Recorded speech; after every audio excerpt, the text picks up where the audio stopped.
La música seguía sonando cuando Valentín Elizalde bajó del escenario. El público gritaba su nombre. Algunos pedían otra canción. Otros seguían cantando el último coro, sin saber que acababan de escuchar algo más que un corrido. Valentín no sonreía. Quienes estaban cerca notaron que su expresión había cambiado. No era cansancio. No era euforia después del show. Era otra cosa. Algo más pesado. Más quieto. Como si, de repente, todo el ruido se hubiera apagado dentro de él. Según varios testimonios recogidos años después, Valentín miró a su equipo y dijo una frase breve. No fue dramática. No fue una despedida solemne. Fue algo sencillo, casi seco. Una frase que, con el tiempo, se volvería inquietante. Dijo que sentía que no iba a salir con vida. No pidió protección extra. No exigió cancelar el traslado. No cambió el plan.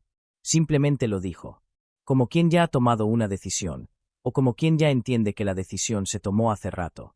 Horas más tarde, su camioneta fue atacada a balazos en una carretera de Reynosa, Tamaulipas. Valentín Elizalde tenía 27 años. La noticia recorrió México en cuestión de minutos. Después, el continente. Luego, el mundo de la música. El Gallo de Oro había muerto. Pero lo que más inquietó no fue solo la forma, ni la violencia, ni siquiera el lugar. Fue la pregunta que empezó a repetirse desde esa misma madrugada. ¿Sabía Valentín que esto iba a pasar? Y si lo sabía, ¿por qué siguió adelante? El corrido que no debía cantarse. Desde el primer momento, hubo un elemento que comenzó a repetirse en todos los relatos. La canción. No cualquier canción. No un tema romántico. No un éxito radial. Un corrido específico, asociado a un personaje concreto, a una historia concreta, a un poder que no admite interpretaciones libres. Durante años se ha dicho que ese corrido estaba prohibido. Otros prefieren decir que era delicado. Algunos, directamente, lo llaman maldito. Lo cierto es que no era un tema inocente. En el mundo del regional mexicano, y especialmente en el universo de los corridos, las canciones no siempre son solo música. A veces son mensajes. A veces son advertencias. A veces son declaraciones de lealtad o de desafío. Y esa noche, Valentín decidió cantarlo. ¿Por qué lo hizo? Esa es una de las grandes preguntas del caso. Algunas versiones aseguran que fue una petición del público. Otras sostienen que fue parte del repertorio pactado. Hay quienes dicen que intentó evitarlo, pero que ya era demasiado tarde. Nada de esto ha podido probarse de forma definitiva. Lo que sí está documentado es que, tras interpretarla, su actitud cambió. Como si el escenario hubiera dejado de ser un lugar de protección. Como si el aplauso ya no importara. Un artista acostumbrado al riesgo. Para entender por qué Valentín no detuvo el concierto, ni canceló su salida, ni huyó esa noche, hay que entender algo fundamental. El riesgo no era nuevo para él. Desde muy joven, Valentín había crecido rodeado de historias donde la música, el poder y la violencia convivían sin fronteras claras. No era ingenuo. No era ajeno a las reglas no escritas del ambiente en el que se movía. Había recibido advertencias antes. Había escuchado rumores. Había visto cómo otros artistas pagaban precios altos por cantar ciertos temas, en ciertos lugares, para ciertas personas. Pero también había aprendido otra cosa. En ese mundo, retroceder también tiene consecuencias. Para muchos cantantes del género, decir que no, negarse a cantar, rechazar una petición, cambiar una letra, puede ser interpretado como un gesto de desobediencia. Y la desobediencia, en contextos de poder informal, no siempre se perdona. Esa noche, Valentín estaba en Reynosa, una ciudad marcada por tensiones profundas. Un territorio donde los símbolos pesan, donde los nombres importan, donde las canciones no son solo entretenimiento. Cuando subió al escenario, lo sabía. Cuando tomó el micrófono, también. El silencio después del disparo. El ataque ocurrió de madrugada. Un convoy armado interceptó la camioneta en la que viajaba Valentín junto a miembros de su equipo. No hubo persecución prolongada. No hubo intento de negociación. Fue rápido, directo, preciso. La violencia fue extrema, pero no caótica. Eso también llamó la atención de los investigadores. El cuerpo de Valentín quedó dentro del vehículo. Tenía impactos de bala en el cuerpo y en el rostro. La escena fue acordonada poco después, pero para entonces, la noticia ya estaba fuera. Los noticieros hablaron de un ajuste de cuentas. Otros medios dijeron ataque del crimen organizado. Algunos prefirieron no decir nada más. Durante las horas siguientes, comenzaron a circular versiones contradictorias. Que si fue por la canción, que si fue por una confusión, que si fue un mensaje para otros artistas. Ninguna explicación cerró del todo. Premonición o resignación. Con el paso del tiempo, la frase que Valentín habría dicho al bajar del escenario empezó a cobrar una dimensión casi mítica. Algunos la interpretan como una premonición. Otros, como un acto de resignación. Y hay quienes creen que fue simplemente el reconocimiento de una realidad que llevaba tiempo construyéndose. Porque Valentín no murió solo por una canción. Murió en un contexto. En una red de símbolos, decisiones, silencios y límites invisibles. Y para comprenderlo, hay que retroceder mucho más atrás. Antes de los escenarios. Antes de los corridos. Antes de la fama. Hay que volver al principio. A la infancia de un joven que creció viendo cómo la música podía abrir puertas, pero también cerrarlas para siempre. Antes de que su nombre llenara palenques, antes de que su voz se volviera sinónimo de corridos intensos y letras incómodas, Valentín Elizalde fue solo un niño creciendo en un entorno donde la música no era un sueño, era una herencia. Nació en Sonora, en una familia donde cantar no era una afición ocasional, sino una forma de vida. Su padre, también cantante de música regional, entendía desde dentro el peso del escenario, el aplauso, pero también la exposición, la admiración y el peligro silencioso que a veces acompaña a quienes ponen voz a ciertas historias. Desde pequeño, Valentín estuvo rodeado de músicos, ensayos, presentaciones modestas y viajes constantes. No creció imaginando un futuro lejos de los micrófonos. Creció asumiendo que ese era su lugar natural. Pero también creció entendiendo algo más: la música no era neutral. En su entorno se hablaba en voz baja. Había temas que se evitaban. Nombres que no se pronunciaban. Historias que se cantaban solo en ciertos espacios, y ante ciertas personas. Ese aprendizaje temprano marcaría su forma de ver el éxito. La figura del padre y el peso del apellido. El apellido Elizalde no era solo un nombre artístico. Era una referencia reconocida dentro del regional mexicano. Para Valentín, eso significó dos cosas desde muy joven: oportunidades y expectativas. No tuvo una infancia completamente ajena a las carencias. Como muchas familias ligadas a la música regional, los ingresos eran inestables. Había épocas buenas y otras duras. La fama no siempre garantizaba seguridad. Pero el mayor impacto no fue económico. Fue emocional. Crecer viendo a un padre que conocía los códigos del ambiente musical, incluidos los riesgos, dejó en Valentín una idea clara: para sobrevivir en ese mundo había que ser fuerte, decidido y, sobre todo, no mostrar miedo. La vulnerabilidad no era una opción. El silencio, a veces, sí. Ese patrón se repetiría más adelante. Adolescencia, la necesidad de destacar. Durante su adolescencia, Valentín mostró un carácter inquieto, impulsivo y competitivo. Quería destacar. No solo ser el hijo de. Quería construir una identidad propia. Su voz, áspera y potente, empezó a llamar la atención.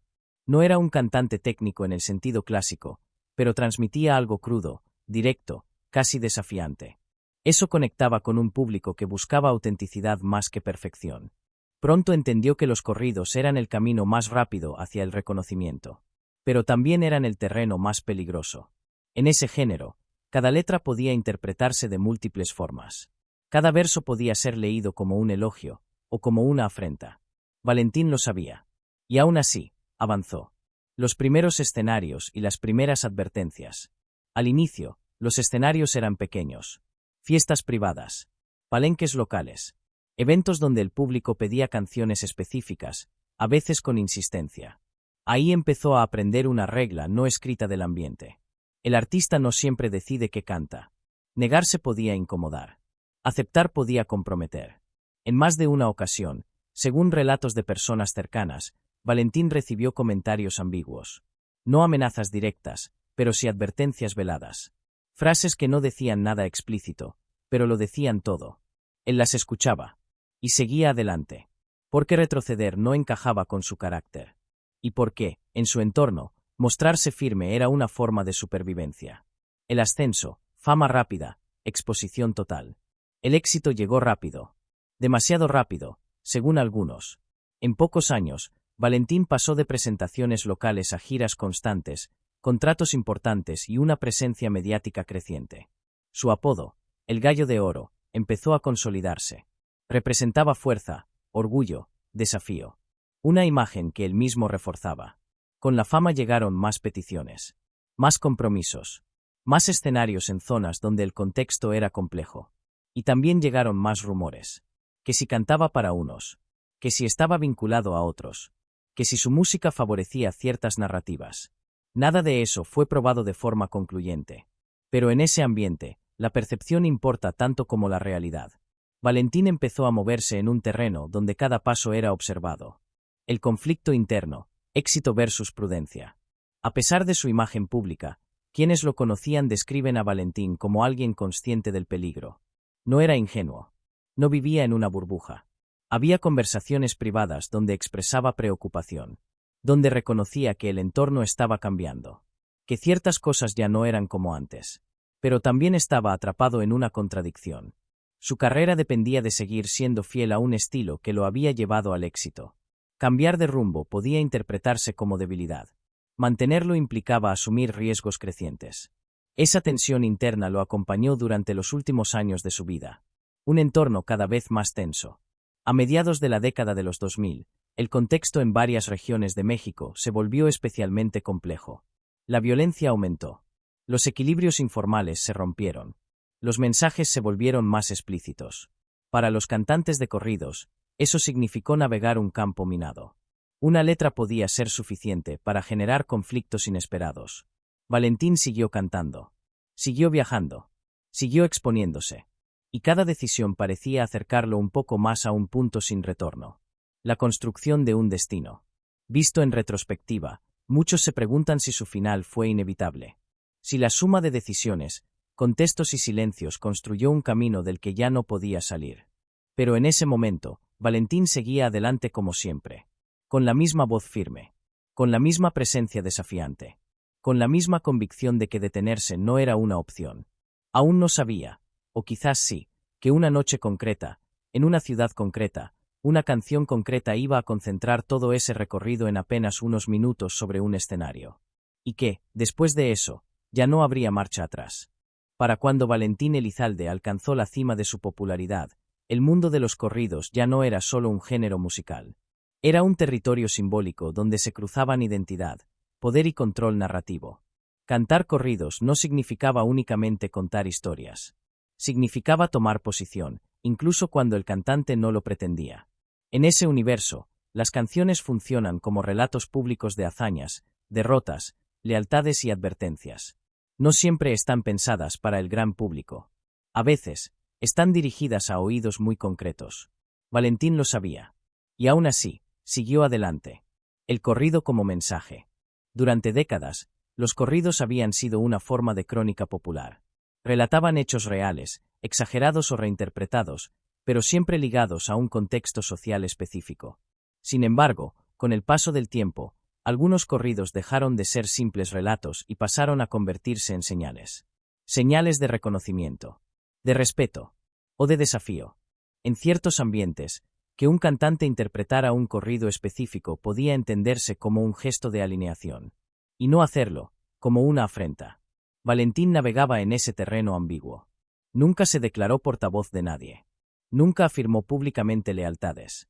Pero su repertorio incluía canciones que otros preferían evitar. Eso lo hacía popular. Y también lo volvía vulnerable. Peticiones que no se pueden rechazar. En los conciertos, especialmente en palenques y eventos privados, las peticiones del público no siempre eran espontáneas. A veces venían acompañadas de miradas, gestos o intermediarios. Decir no siempre era una opción sencilla. Según testimonios de músicos y promotores de la época, había escenarios donde el repertorio se negociaba en el momento. No con contratos, sino con silencios cargados de significado. Valentín había pasado por eso. Sabía leer el ambiente. Sabía cuando una petición era solo un gusto musical, y cuando era algo más. Esa experiencia lo había llevado a desarrollar una actitud firme, casi desafiante, que reforzaba su imagen pública. Pero también lo colocaba en una posición delicada. La fama como amplificador del riesgo. A medida que su popularidad crecía, también lo hacía el impacto de cada una de sus decisiones. Un corrido cantado en un escenario pequeño podía pasar desapercibido. El mismo corrido, interpretado ante miles de personas y difundido por medios, adquiría otra dimensión. Valentín ya no era un cantante local. Era una figura nacional. Eso significaba que cualquier gesto suyo se multiplicaba. Que cualquier canción podía ser escuchada, grabada, analizada y reinterpretada. Y en contextos de poder informal, la visibilidad puede ser peligrosa. Advertencias sin firma. Con el paso del tiempo, comenzaron a circular relatos sobre advertencias que Valentín habría recibido. No mensajes directos. No amenazas explícitas. Más bien comentarios ambiguos, cambios de actitud en su entorno, señales difíciles de ignorar. Nada de esto quedó documentado oficialmente. Pero varios integrantes de su círculo cercano hablaron, años después, de un ambiente cada vez más tenso. Había lugares donde ya no se sentía cómodo. Ciudades donde el protocolo de seguridad se volvía más estricto. Conversaciones que terminaban abruptamente cuando él entraba a una habitación. Pequeños indicios. Demasiados para ignorarlos del todo. El equilibrio imposible. Para Valentín, el dilema era claro. Si cambiaba su repertorio, podía perder autenticidad ante su público. Si lo mantenía, seguía expuesto.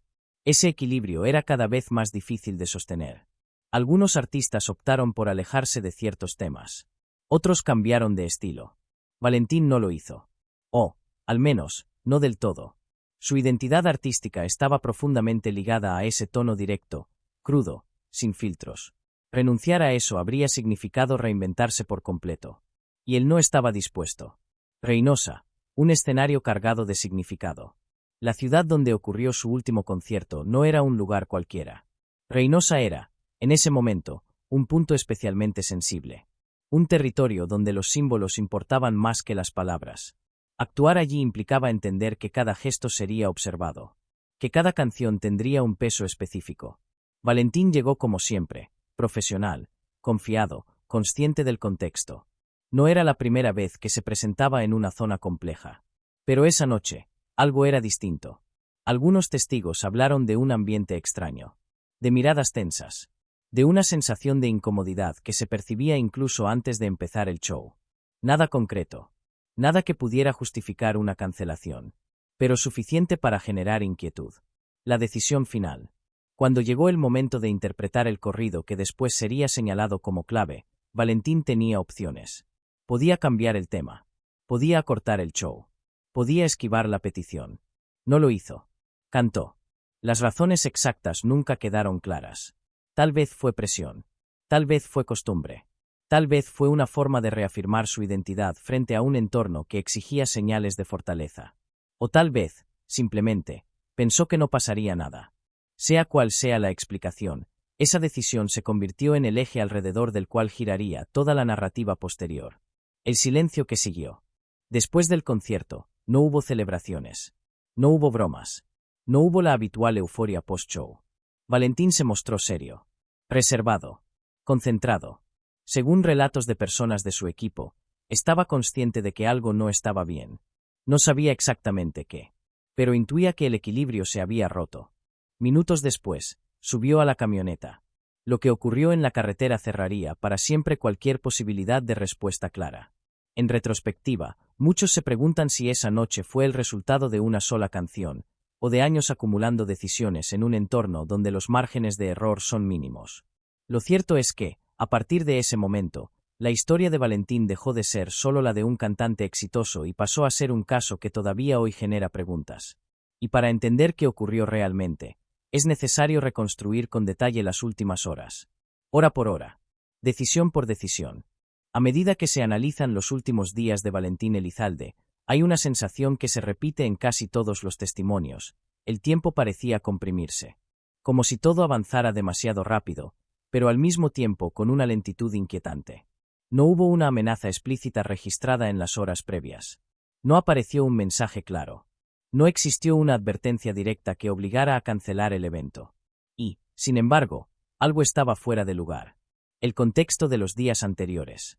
En los días previos al concierto en Reynosa, la agenda de Valentín había sido intensa. Viajes constantes, entrevistas, presentaciones, compromisos que apenas dejaban espacio para el descanso. Nada inusual para un artista en su punto más alto. Pero quienes estaban cerca notaron pequeños cambios. Menos bromas. Más silencios. Llamadas que se atendían aparte. Conversaciones que se cortaban cuando alguien se acercaba.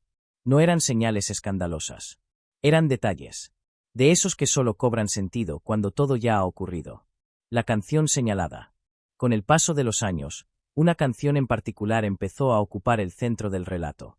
No por su letra explícita, que no lo era, sino por a quien aludía y que representaba. Era un corrido dedicado a una figura real, vinculada a un entramado de poder complejo. Cantarlo no era ilegal. No estaba prohibido oficialmente. Pero sí era delicado. En ciertos contextos, ese tipo de canciones funcionan como declaraciones simbólicas. No dicen estoy contigo ni estoy contra ti, pero se interpretan como tales. Valentín conocía esa lógica. No era un improvisado. Por eso, la pregunta clave no es solo porque cantó esa canción, sino porque la cantó allí, esa noche, en ese momento concreto. El ambiente en el recinto. Testimonios de asistentes y miembros del equipo coinciden en algo. El ambiente era extraño. No hostil, pero sí tenso. Como si el público estuviera dividido entre la euforia y la expectativa. Había aplausos. Había gritos. Pero también había miradas fijas. Observadoras. Algunos asistentes grabaron fragmentos del concierto. En ellos, se percibe a un Valentín concentrado, serio, menos expresivo de lo habitual. Su voz, sin embargo, sonaba firme. Cuando llegó el momento del corrido, no hubo anuncio especial. No hubo énfasis. Simplemente empezó a cantarlo. El instante decisivo. Ese momento ha sido analizado una y otra vez. Cada gesto, cada pausa, cada palabra. No hay evidencia de que alguien lo obligara en el escenario. Tampoco hay pruebas de que intentara detenerse. La interpretación fue completa. Pero, según varios relatos, al terminar la canción, algo cambió. No fue visible para el público. Fue detrás del escenario. Allí, lejos de los aplausos, Valentín habría mostrado una actitud distinta. Más seria. Más callada. Como si hubiera asumido algo que no quería decir en voz alta. Fue entonces cuando pronunció la frase que después se repetiría como un eco perturbador, que sentía que no saldría vivo. No gritó. No dramatizó. No pidió ayuda. Lo dijo y siguió caminando. ¿Por qué no se detuvo? Esta es una de las preguntas más difíciles de responder. ¿Por qué, si intuía el peligro, no canceló el traslado? ¿Por qué no pidió refuerzos? ¿Por qué no se refugió? Las respuestas posibles no son simples. En su entorno, detenerse podía interpretarse como pánico. Y el pánico, en ciertos contextos, puede ser tan peligroso como la provocación. Además, había contratos, compromisos, un equipo entero que dependía de que todo siguiera según lo planeado. Y había algo más, la costumbre. El haber estado tantas veces en situaciones tensas sin consecuencias graves puede generar una falsa sensación de control. Quizá pensó que esta vez sería igual. El traslado nocturno. La decisión fue salir de madrugada. En caravana reducida. Sin escolta oficial visible. Un trayecto que ya había hecho antes. La carretera estaba casi vacía. La noche, cerrada. En ese momento, cualquier alternativa parecía igual de riesgosa. Los minutos pasaron sin incidentes. Hasta que dejaron de hacerlo. El ataque. El convoy fue interceptado de forma directa. No hubo advertencia previa. No hubo tiempo de reacción. El ataque fue breve, pero letal. No se trató de un tiroteo indiscriminado. La precisión del ataque fue uno de los elementos que más llamó la atención posteriormente. El objetivo era claro. Cuando todo terminó, Valentín estaba muerto. Las primeras versiones. En las horas siguientes, comenzaron a circular explicaciones apresuradas. Algunas oficiales. Otras extraoficiales.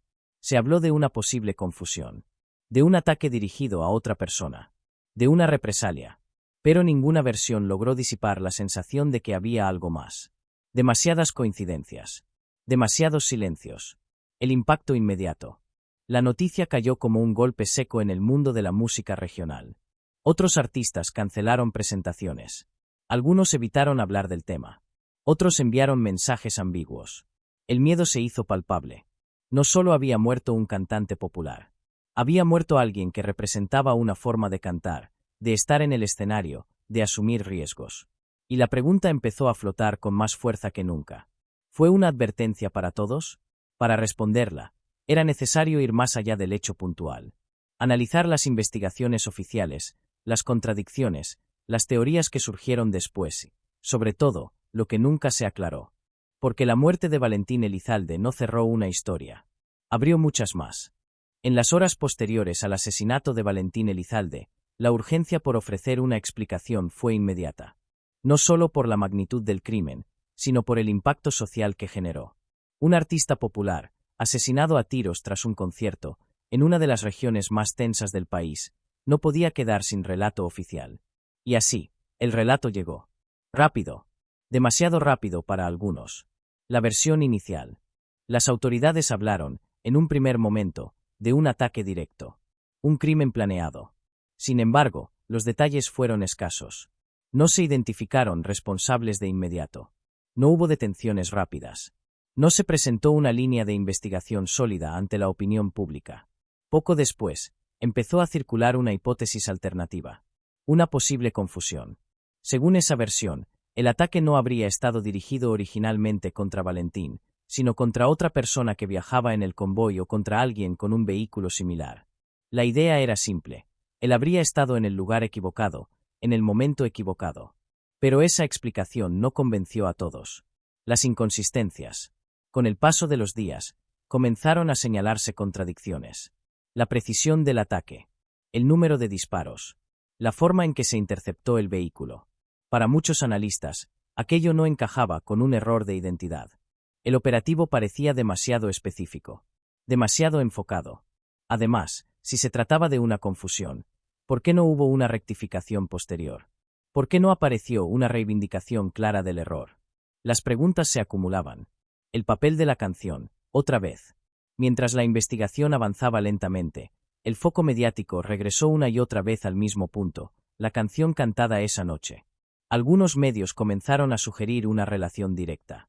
Otros lo hicieron de forma más cauta, utilizando lenguaje condicional. Según versiones. De acuerdo con testimonios. Nunca hubo una confirmación oficial que vinculara el corrido con el asesinato. Pero tampoco hubo un desmentido contundente. Ese silencio alimentó la especulación. Testimonios fragmentados.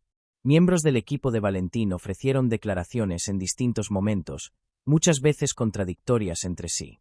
Algunos hablaron de advertencias previas. Otros minimizaron el riesgo. Algunos prefirieron no hablar en absoluto. Ese patrón no era extraño. En contextos donde la violencia es estructural, el silencio suele ser una forma de protección. Cada testimonio parecía incompleto. Cada relato dejaba huecos. La investigación que se diluye. Con el paso de los meses, el caso fue perdiendo presencia mediática. No porque se hubiera resuelto, sino porque otras tragedias ocuparon su lugar. No hubo un juicio. No hubo una condena clara. No hubo una reconstrucción oficial exhaustiva de los hechos. El expediente quedó abierto, pero inmóvil. Para la familia, eso significó una herida que nunca cerró. Para el público, una sensación de impunidad. Para otros artistas, una advertencia silenciosa. Teorías que circulan, respuestas que no llegan. Ante la ausencia de una verdad judicial sólida, surgieron teorías. Algunas más plausibles que otras. Algunas basadas en contexto. Otras, en conjeturas. Se habló de represalias. De mensajes dirigidos al gremio. De conflictos previos no documentados. Pero ninguna teoría logró imponerse como explicación definitiva. Y eso, en sí mismo, se convirtió en parte del misterio. El miedo después de Valentín. Tras su muerte, varios cantantes del género cambiaron repertorios. Otros evitaron ciertas ciudades. Algunos reforzaron su seguridad. Otros, simplemente, guardaron silencio. El efecto fue inmediato y palpable. No se trataba solo de protegerse. Se trataba de entender que había líneas que no convenía cruzar, aunque nadie las hubiera trazado de forma visible. Un legado marcado por la duda. Valentín Elizalde quedó en la memoria colectiva como algo más que un cantante exitoso. Su figura se convirtió en símbolo de una época, de un género y de una tensión permanente entre arte y poder. Su música siguió sonando. Sus canciones siguieron vendiéndose. Pero su historia quedó suspendida en un punto sin cierre. Cada aniversario reaviva las mismas preguntas. Cada nuevo documental, la misma inquietud. La pregunta que sigue abierta. ¿Fue su muerte el resultado de una decisión puntual, o la consecuencia inevitable de un camino recorrido durante años? ¿Fue una advertencia, o una tragedia aislada? ¿Fue la canción, o todo lo que representaba? La falta de respuestas oficiales no ha hecho más que reforzar la sensación de que hay verdades que nunca se dijeron en voz alta. Y mientras eso no cambie, El caso de Valentín Elizalde seguirá siendo una herida abierta en la historia de la música mexicana. Porque hay muertes que no solo terminan una vida. Hay muertes que dejan un mensaje. Aunque nadie se atreva a escribirlo. La muerte de Valentín Elizalde no solo cerró una carrera en su punto más alto. Alteró el comportamiento de toda una industria. Durante semanas, y en algunos casos, años, su ausencia se sintió más en lo que no se dijo que en los homenajes públicos. Hubo conciertos cancelados sin explicación. Repertorios modificados a última hora. Cantantes que evitaron ciertos corridos sin anunciarlo. El miedo no fue declarado. Fue asumido. El silencio como respuesta. En los días posteriores al asesinato, varios artistas del regional mexicano expresaron condolencias. Pero pocos se atrevieron a profundizar. Las declaraciones eran breves, medidas, casi idénticas entre sí. Nuestro más sentido pésame. Un gran compañero. Que descanse en paz. Nada más. Las preguntas incómodas quedaron fuera del discurso público. Nadie quería especular. Nadie quería señalar. Nadie quería aparecer como el siguiente nombre en una lista invisible. Ese silencio colectivo fue uno de los efectos más claros del caso. Cambios que no se anunciaron. Con el tiempo, algunos cambios se volvieron evidentes. No por comunicados oficiales, sino por patrones. Ciertos corridos dejaron de sonar en vivo. Algunas canciones seguían grabadas, pero no se interpretaban en conciertos. Algunos artistas empezaron a explicar, de forma ambigua, que no todas las canciones son para todos los lugares. Era una forma de adaptación. De supervivencia. La industria aprendió a leer el mensaje sin necesidad de que fuera escrito. El público y la mitificación. Mientras tanto, el público empezó a construir su propio relato. Uno más simbólico. Más cargado de presagios. La frase que Valentín habría dicho al bajar del escenario se convirtió en leyenda. La canción pasó a ser considerada maldita. La noche final adquirió un tono casi ritual. En redes sociales y foros, se repetían las mismas ideas. Él sabía. Fue una advertencia. No fue casualidad. Ese proceso de mitificación es común cuando no hay respuestas claras. La incertidumbre deja espacio para la interpretación. Y Valentín pasó de ser una víctima a convertirse en un símbolo. La familia y la ausencia de cierre. Para la familia, la historia fue distinta. Lejos del mito, quedó el vacío. La pérdida. La imposibilidad de cerrar el duelo con una verdad judicial. No hubo un culpable condenado. No hubo una explicación definitiva. No hubo justicia clara. Eso convirtió el dolor en algo permanente. En una herida abierta. Cada nueva teoría reabría preguntas. Cada aniversario, la misma sensación de que algo quedó inconcluso. El legado musical. A pesar de todo, la música de Valentín siguió viva. Sus canciones continuaron sonando en la radio, en fiestas, en reuniones familiares. Pero ya no se escuchaban igual. Cada corrido adquirió una segunda lectura. Cada verso parecía cargar con una advertencia implícita. Cada interpretación estaba atravesada por el recuerdo de su final. El Gallo de Oro se convirtió en una figura casi trágica. Un artista cuya voz quedó ligada para siempre a la idea de riesgo. ¿Cambió algo realmente? Una de las preguntas más incómodas es si su muerte provocó cambios estructurales. La respuesta corta es, no del todo. El género siguió existiendo. Las canciones siguieron contándose. El poder informal siguió influyendo. Pero algo sí cambió, la conciencia del límite. Los artistas aprendieron a moverse con más cautela. A medir palabras. A leer mejor el entorno. No porque alguien lo ordenara, sino porque el ejemplo fue demasiado claro. El paso del tiempo. Con los años, el caso fue perdiendo presencia mediática. No porque se resolviera, sino porque el país acumuló nuevas tragedias. Nuevas historias ocuparon el espacio. Pero Valentín no desapareció del todo.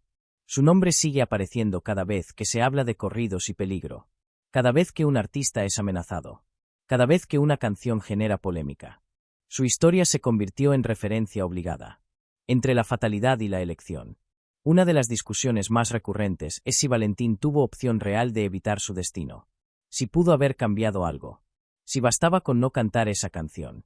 La respuesta no es sencilla. Porque reducir su muerte a un solo acto es ignorar todo el contexto previo. Los años de exposición. Las decisiones acumuladas. El entorno en el que se movía. La canción fue un punto de inflexión. Pero no surgió de la nada. La pregunta que incomoda. Al final, el caso de Valentín Elizalde deja una pregunta que va más allá de su figura individual. ¿Qué precio se paga cuando la música se cruza con el poder? No hay una respuesta única. Pero su historia ofrece una advertencia clara. En ciertos contextos, el arte deja de ser solo expresión y se convierte en territorio de riesgo. Y cuando eso ocurre, el margen para equivocarse es mínimo. Un nombre que no se olvida. Valentín Elizalde murió joven. Demasiado joven. Pero su historia trascendió su tiempo. No solo por cómo murió, sino por lo que su muerte reveló. Por lo que obligó a callar. Por lo que nunca se explicó. Y mientras esas preguntas sigan sin respuesta, su nombre seguirá resonando más allá de la música. Como un recordatorio incómodo. Como una advertencia sin firma. Como una historia que todavía no termina. Con el paso del tiempo, la historia de Valentín Elizalde empezó a analizarse desde otro ángulo. Ya no solo como un crimen sin resolver, sino como una sucesión de decisiones tomadas en un contexto donde casi ninguna opción era segura. Porque, al observar su trayectoria completa, surge una idea incómoda.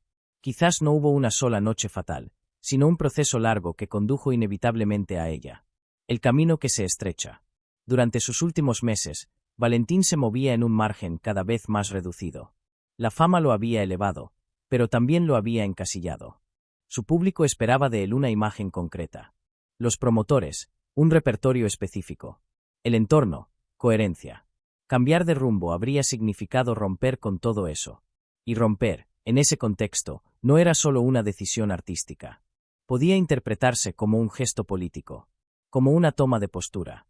Así, cada concierto se convertía en un acto de equilibrio. Cada canción, en una elección cargada de significado. El cansancio invisible. Quienes lo acompañaban notaron algo más en esa etapa final: cansancio. No solo físico, sino emocional. La presión constante. La necesidad de estar siempre alerta. La imposibilidad de relajarse por completo. Ese desgaste no siempre se nota en el escenario. Muchos artistas aprenden a ocultarlo. A cumplir. A seguir adelante incluso cuando internamente todo pide una pausa. Valentín no era la excepción. ¿Había alternativas reales? Una pregunta frecuente es si pudo haberse protegido mejor. Si pudo haber contratado escoltas. Si pudo haber evitado ciertas ciudades. En teoría, sí. En la práctica, no era tan sencillo. La protección excesiva también llama la atención. Cambiar rutinas puede interpretarse como miedo. Cancelar presentaciones genera tensiones económicas y contractuales. Y, sobre todo, hay algo que pesa mucho en estos entornos: la costumbre. Cuando alguien ha salido ileso muchas veces, empieza a creer que siempre será así. La última normalidad. Horas antes del concierto final, nada parecía extraordinario. No hubo despedidas. No hubo mensajes finales. No hubo gestos dramáticos. Eso es lo que más inquieta a quienes revisan el caso. La muerte no llegó precedida de una ruptura clara, sino envuelta en una falsa sensación de normalidad. Como si la tragedia se hubiera infiltrado sin hacer ruido. El momento que se repite en la memoria. La escena de Valentín bajando del escenario se ha reconstruido una y otra vez. Cada testimonio añade un matiz distinto. Cada recuerdo, una interpretación. Algunos aseguran que estaba serio. Otros, que estaba pensativo. Otros, que simplemente estaba concentrado. Pero todos coinciden en algo: no estaba tranquilo. Y esa inquietud quedó grabada en la memoria de quienes lo vieron por última vez. La frase que no se olvida. La supuesta frase que pronunció, esa confesión de que sentía que no saldría con vida, se convirtió en un punto de inflexión narrativo. No porque confirme nada de forma objetiva, sino porque revela un estado mental. Habla de alguien que entiende el riesgo, que percibe que algo se ha desajustado, que intuye que el margen de maniobra se ha agotado. No es una premonición mística.